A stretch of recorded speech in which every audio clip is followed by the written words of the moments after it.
Welcome to Between the Cleats. This is Tommy Noy, and joining us this week is a very special guest. Her name is Marley Kayden. Marley is a weekend traffic reporter for NBC5 out of Chicago and does a lot more stuff too. Good morning, Marley. Good morning to you. Thanks for having me. Thank you for being on the show. Can you share with our listeners a little bit background about yourself? Sure. As you said, I'm the weekend traffic anchor at NBC Chicago. I have a background in finance, which is funny because I cover the traffic right now. Mm-hmm. And I'm a lifelong sports fan. I grew up in New York, so my teams have shifted slightly since I've been in Chicago, but I've always been in a big sports town. I went to the University of Virginia undergrad for college, Northwestern for grad school, so had some good sports teams to support there as well. And I also love golf, which is not typically something you talk too much about on sports radio, but I watch a great deal of golf.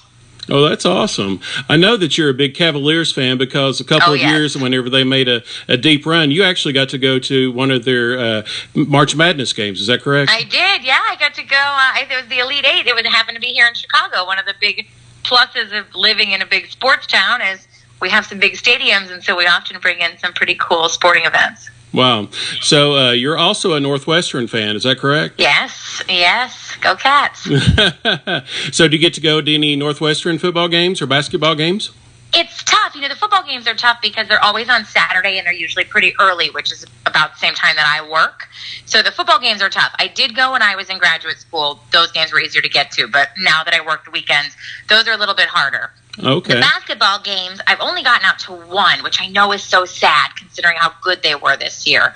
But hopefully they'll be great again this year, and I'll be able to catch more games. Yeah, they got a really good coach. Coach Collins is really good. Oh, yes, they do. Yeah. So are you, when it comes to pro football teams, who are your allegiance with now? Oh, sad to say that it's with the Bears. I just wish they were better. Yeah. I mean, they have to get better, right? Can't get any worse than last year. They can't possibly go as long as the Cubs did. I mean, at least the Cubs had some good years, even though they didn't win a championship. The Bears were just horrific this year. It was embarrassing. And I feel terrible saying that because I know some of the players from work, but they really, I mean, it just can't get much worse. But I'm still a loyal supporter. I still go to the games. They've actually never won when I've been there, so maybe I'm bad luck or maybe they're just not very good.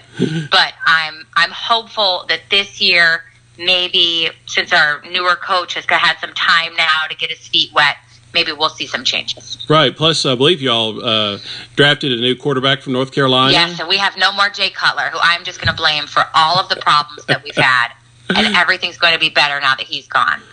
So what was it like living in Chicago whenever the Chicago Cubs won it all last year? It was truly a remarkable experience. When I first moved here, which was almost 5 years ago now, I happened upon Wrigley just driving around a neighborhood. I was just exploring a neighborhood. I'd never seen anything like it where you just drive through a street of a bunch of really nice houses and all of a sudden you are at arguably one of the most famous baseball fields in the country. And it's just so cool that it's located right in the middle of a popular neighborhood.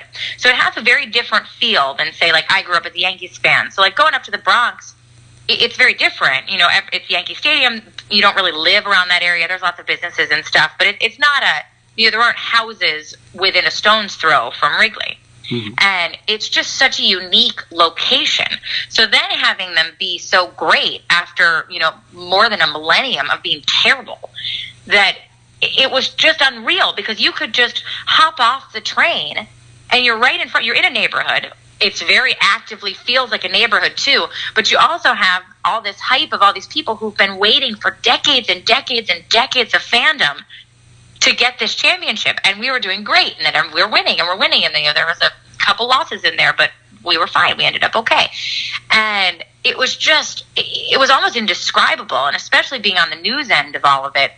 We have reporters out there covering it and the madness and watching all the games get out. And we were sending people to Cleveland, for the final games. And it was truly indescribable. I mean, I'd been around for World Series runs for the New York teams, Mets and Yankees. And it was not anything like that. It's not comparable to any sort of sporting experience that I've ever seen because the fans here are so loyal that there was just the excitement. There are no words for what it was like to be in Wrigley on the night of a game that they won.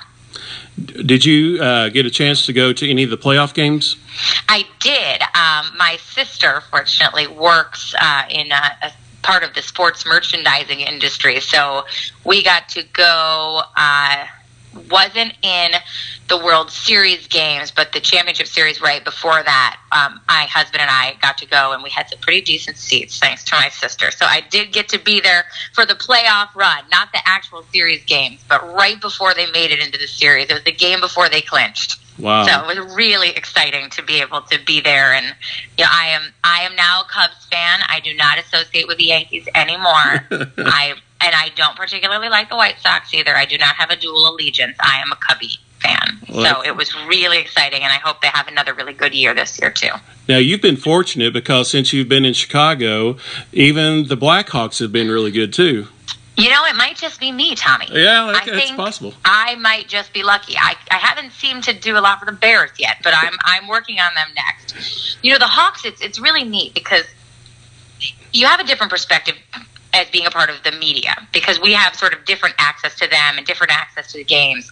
And the Hawks, outside of being remarkable athletes, really do a lot around the community as well. So I had exposure to the Blackhawks players at charity events before I had any clue how good their teams were going to be in the years since I've been here.